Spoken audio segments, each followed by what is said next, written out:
it's Christina, but you may know me as Tina, and you are locked in with F.B.F Academy.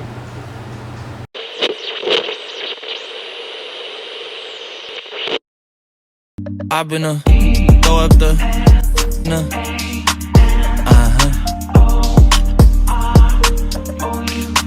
and I can put you in.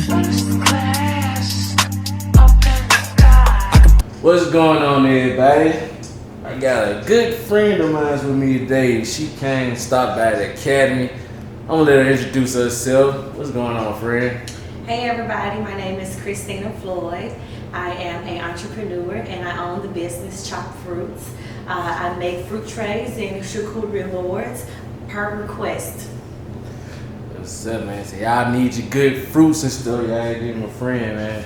So tell little people about you. Where you come from? Give them a little background about you. I'm from the Raleigh-Fraser area, but if you look up the zip code where I was born, it will say 38128. She from Raleigh, so don't get it twisted. Okay. So what was it like growing up? So like growing up in Raleigh, I grew up in a two-parent home, so I would say I kind of had a good childhood. My parents were pastors, so they were really givers. I remember at one point in time as a child, we had 25 different people living in our household. And none of those people are friends today. So growing up, we were lovers trying to help a lot of survivors. What would you describe your occupation as? Like, what do you do to keep you going every day? My full-time occupation, what I get paid to do, a lot of people ask me that question. I actually work full-time for my church, and what I do is I'm an outreach leader. What I do is I basically throw together events in collaboration with other organizations to kind of provide resources to the community. So basically we might throw a block party just to give away backpacks, or we might throw a women's event just to have HIV testing or give some information about breastfeeding or information about doulas and things of that nature. So basically, I like to provide resources to the community. I'm a helper, that's what I do. So y'all spread the love amongst everybody. Spread the love, that's what I do. Y'all spread the love. So how did the ideas of your business come about? CHOPfruit, break it down for them. The idea actually came about by way of a hobby. And it came during the time of a tragic event that I experienced. And so I decided to kind of create a passion out of that tragic event instead of continuing to grieve about it. I still grieve, but I'm just pulling out my passion instead of pain. Yeah. Understandable. So what would you say your key driving force to, keep you motivated through all this? It's money. And I say money because money and freedom. Being an entrepreneur, of course, you get to have your own freedom, you get to make your own hours. And that's not necessarily meaning you don't get to work 3 hours a day, because sometimes you work until 3 a.m. in the morning. Thanks. You got your 7-year-old out in the streets, in the kitchen, for me, working with me. And so I do like to have my own flexibility. That does mean, some hours may be just a little bit longer, but of course, I have a range of my own income. I can make $50 if I want to today. I can make $500 if I want to tomorrow. But that's if I want to. It's on your time. So my time, and the way I market it. Hey, so yeah, break down your marketing scheme. Like, you ain't gotta give them the sauce to it, but give them a little input on how you market to get yours out there. Yeah, and the way I market is really funny because the only way I actually market is through Facebook. I have not stepped out of other streams of social media or even a website. So I like to thank my supporters because they market me through word of mouth. People don't understand how much a simple share on Facebook could do. Most people only realize you got, let's say we probably only got 2,000 friends and 200 friends who come, right? You probably got like 4,000 friends, right? So if you share my post, you're reaching at least, again, 4,000 friends that I couldn't even reach. And I typically have at least maybe 10 to 40 people share a post. So sometimes on my Facebook platform, it will say your post this week has reached 5,000 people. Yeah. So that's good because again, my Facebook post doesn't have 5,000 people that like it. It only has like 500 people that may like it, but because my supporters share, that's free. That's free advertising. They gonna see it. That's free They ain't advertising. gonna like it, but they gonna see it. and I think everybody should continue to, that's free advertisement, and we gotta continue to do that with each other because it's free. Come on, ain't you gotta help each other? It's enough for everybody. It's enough for everybody. It's enough money out here for everybody. It really is. When did you come out your shell to hop in the entrepreneur business? Like, I ain't scared no more. I'm finna handle this. I'm finna be an entrepreneur and make it for myself and start something for me and my family. Yeah. When I decided to take this business serious is when I was able to pay my rent the first time. So it was like first of the month, and somebody hit me up for a gig, and I was able to turn $100 into $1,100. So that was a big deal for me. Yeah. So that's when I decided to take it serious, when I was able to pay my rent with it. Then we kind of had faith in yourself, like I I can had do it. faith in I can do it. myself because I did it first. Man, that's how I be. You gotta overcome things by just taking it one little step, One lead you little far. step at a time, I promise you. So what was one of your major losses you remember, like it taught you a valuable lesson? In the business or personal wise? In the business world. So in the business world, one of my lessons were basically, I would say scheduling, due to not knowing the business. I'm good in my craft, I would say that. I'm good in my craft, but I have to perfect my business. Meaning that I have to provide other ways or better ways for customer service. I have to provide other ways for people to inbox me. I have to provide other ways for people to be available other than just Facebook. So my major loss, I will believe, is I believe I've missed out on a lot of money by just keeping my business on Facebook. Yeah. I believe that's a loss in itself. You gotta start somewhere. People Gotta don't start be somewhere. knowing the other outlets. That's why we gotta help each other. Yeah. So, Yeah. how do you build a successful customer base? A successful customer base. I believe in the customer is always right. X. So if anytime, I hate to tell you this, please don't use my kindness for weakness. But if somebody tells me that they have a problem with the order, I fix it. They tell me they didn't think they would get this amount of fruit for this amount of money, I might add some, or I might give another fruit tray away. So I like to make things right with people so that they can come back, and they do continue to come back. I do have a lot of returning clients, so I just like to meet their needs. Yes, I like to meet their needs because their dollars are important to me. You gotta make them feel comfortable, make them feel at home. So Mm-hmm. they know I ain't going nowhere, so I'm coming right back in. Absolutely, and I'm here to serve you. Yeah. So how many hours a day you put in average in like straight? On average, and I would say average about 5, because even if I'm doing just 5 fruit trays a day, I have to go and get the materials for the fruit trays, which are the trays and the fruits. And I don't just shop at one place. I like to shop around just because this person's fruit may not be as fresh as the next person's fruit. And I like to do that for my customers, not just provide any kind of fruit. I like to provide quality fruit.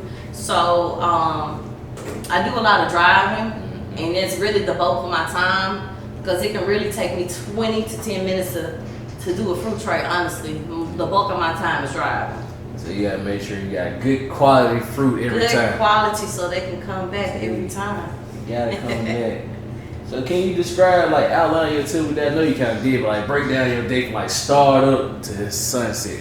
Okay, start up to sunset. So if I were to have a fruit order of, let's say, maybe 10, what I would do is I probably would purchase the fruit the night before, because I have a nice big refrigerator that I like, a big commercial refrigerator, not a home person refrigerator, that I like to keep the fruit in. It'll make it real cold and firm and nice and fresh. But before I like to put it in there, I actually like to wash it. So I'm doing all of that, prepping it the day before. I prep all the day before, and then the next day when I'm going in, I can go straight in, boom, boom, van, make the fruit trays, and get them out to the person. I typically like to communicate with the person the desired time for pickup or whatever, so that I can have it prepared on time. But if it's in the morning, like not 11 a.m. in the morning, of course, I'm prepping for it the day before so that I can have it out. But if it's like 6 p.m., you know, I'm doing all it the same day. So I would say it's about a 5-hour process. So you got it together, like you in and out, so you don't... Trying to be in and out, trying to divide up my time, because you never know, somebody may call you and say, hey, I need you to do this in the middle of your time. You know, you kind of got to be wise with it. Okay, so how has being an entrepreneur affect your family life and those around you? How has it affected my family life and those around me? My family is actually proud of me. How has it affected me? They see me grow in a way that they probably didn't think I would be able to achieve. I have a 7-year-old daughter, and I hate to say this, sometimes it kind of pulls me away from her. Like now, she's not with me now, however, she's in the care of somebody who loves her dearly. But majority of the time when I am making large orders, she does help me. She does help, and I like to pay her 10% of the earnings so she can understand the business portion and how things work. Yeah, start up early so she can see the benefits of it and not just staying late all night. Like, you know, I want her to be able to get the entrepreneur mindset early, so she maybe not even, she doesn't have to wait till an adult or a teenager to start her business. She can do her business at age 12 or something like that. Putting the mindset on early. Putting the mindset you don't in have there. to go put in the hours for nothing. You can have your own time on your hand. Yeah, because she make her own money. So you'll say that will motivate you, your daughter, to keep you going? Yeah, she definitely keeps me going. She gives me ideas. She finds a lot of ideas on TikTok and stuff like that. She's like, Mom, look, you gotta try this. No, for real. Yeah, for real. That's a good thing about kids. They gonna bring you ideas to you that you wouldn't even think of. And look, one thing funny about it, she asks me sometimes, like when I first started off, she was like, how much did you charge for that?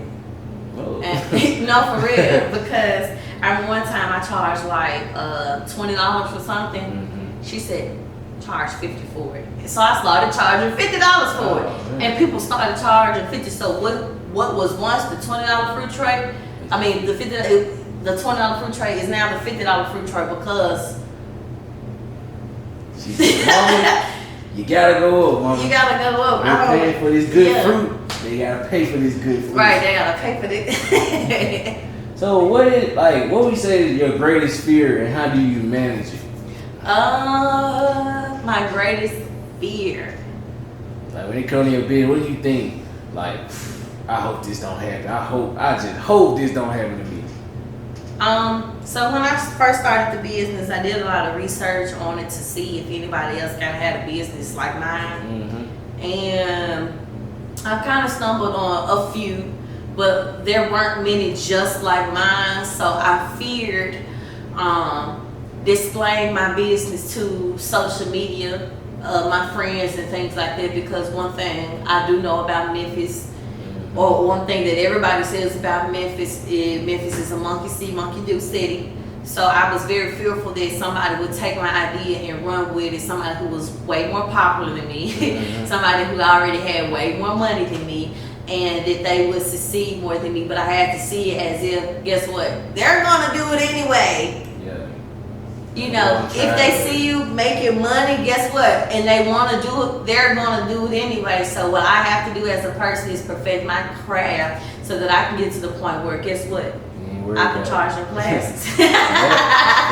I can charge them for classes. Yeah, you show them the right way to do it. Yeah, show them the right way. I can show them the connections that I get. I can show them where to get my fruit from. I can show them how to play knives and things like this. So that's one thing that I was fearful of, but I had to overcome that because they're going to do it anyway. Yeah, like you got to look at it. They're going to do it anyway.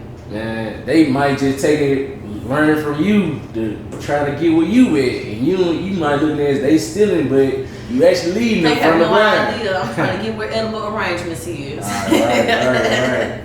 So, like, what are your upcoming ideas for your business, CHOPfruits? What you got in store for CHOPfruits? So what I have for CHOPfruits in store is, well, tomorrow I will be on a food truck. That'll be my first time on a food truck, and I will be at Shelby Farms. Congratulations. Thank you. So as far as the future for me, I plan to kind of slow down a little bit on the arrangements and just go a little bit harder with the fruit cups so that I can, because that's where the wholesale dollars are, you know, the bulk of the money is. You know, I enjoy making crafts and things like that, but I kind of want to up my game so that I could make a little bit more dollar and invest more in my business, invest more in my own studio, and things of that nature. How do you define success? Like, what would you consider like, I made it to a successful stage in this? I think success is a state of mind. So every day that I accomplish something, I would consider a day of success. So I set goals, monthly goals for my business to say that I am going to accumulate this amount of money, and that's a goal, and every goal that I make is success. So I don't feel like that there's one point of success that I reach. I feel like that every day is a day of success that I'll be able to achieve. So you know you on the right path. That's how you know. Yeah, it's the point of view for me. It's the point of view. Thanks. Do you believe there is some sort of pattern or formula to become a successful entrepreneur? A pattern or formula? Yes, I do believe there is a pattern. My dad is real big on sending me videos at 5 a.m. in the morning about things that millionaires do to become millionaires. So when you the game playing in the middle of the night. Early in the morning. And so one thing he would text me is, or one thing I remember he sends me is, there is one thing, it's a habit of millionaires that they have where they get up at 5 a.m. in the morning. I'm not doing it there just yet, but I'll get there eventually. You coming to this till 5? They getting up at 5 a.m. in the morning, they're eating breakfast, they're journaling, they're reading, you know, they're not even looking at social media or their phone or anything. So they're just doing things that are productive to their own personal life so they can be the best self that they can be. And I think that's good. So I think there is a formula. I just have to stick to it and just do it. I feel. What is your favorite aspect of being an entrepreneur? What do you like about it most? One thing I like about it most is, again, the freedom. I get to come up with my own ideas. I love receiving ideas.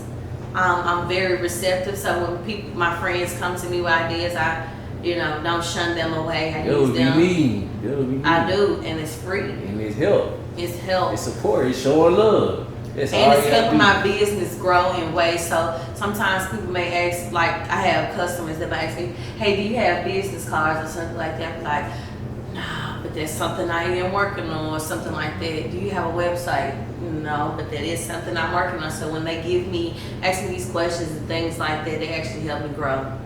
Yeah, you know they interested. They ask for business card. They trying to get you out there. So I hope so, yeah. I had to do the something. I had to go and get right. I had to go and get mine. They were on my case about my business card. You do need something for real. Yeah, they play a part. You need it on the spot. Like, you might run into somebody. You gotta hand it to them.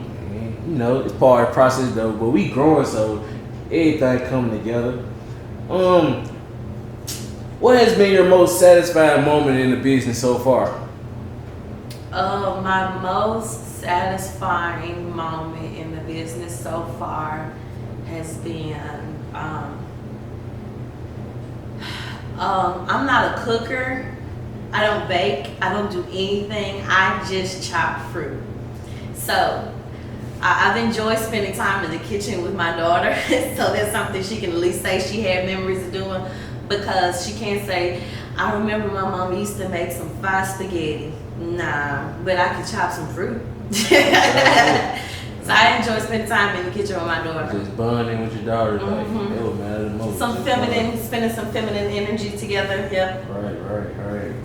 What's something you wish you knew growing up? Like, man, if I knew this, if I was a kid, probably helped me out a little more now. Something I wish I knew when I was a kid. I wish I knew how to not procrastinate. I understand, yeah. That's a big one for I think everybody. Everybody be like, I'm trying. Like I said, sometimes I prep, sometimes I don't. But I want to get better in being consistent and just doing something every day cause some days I get a little lazy, I'm not gonna lie.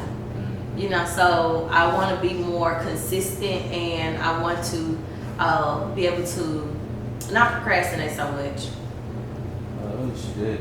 Name one person you would do a business deal with. Like, if they gave you the opportunity, it's going down. I hope I don't get sued for this. I do a business deal with Walmart or Kroger. Ah, yeah, sure. They got it. I sell my fruit cups to them. Like, so having them down on aisle, you know what I'm saying? Whoop, there it is. There you go, Kroger. You see chopped fruit, better pick you one up. But locally, if I could do some business with anybody locally, it would be Nay Berries. Yeah, Nay Berries. She does chocolate dip fruits. Yeah. Shout out just Nay not Berry. chocolate. Yeah, shout out to Nay Berry. She has this 5 cheesecake crumble that I'd like to taste on a pineapple, but she do it on strawberries. Oh, yeah, it just sounds fire. Bustin'. Yeah, she got Nay Berry, DD. Man. So what's next for chopped fruit? What's in What's store? next for me is I hope to get my business license. I hope to get my LLC. He's on the way. I hope to become official. I hope to get my website. I hope to get my own storefront. There were some talks among the family members that could be upcoming in the next 6 months. So I may have spoken too soon, but I'm gonna just take a step on faith and just hope that somebody is out there hoping for me as much as I'm hoping for myself. Tell the good people where they can find you if they trying to get some chopped fruit. You can reach out to me on Facebook. Our caps chop CHOP fruits with an S, not a Z, on Facebook. I am not on Instagram yet. Unfortunately, I will be soon.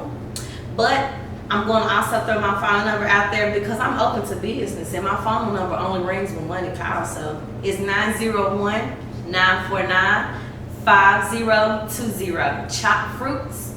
And I hope to see you soon and I hope you book me soon. Alright guys, F.B.F Academy, we signing out. Chop fruits, we'll see y'all next time.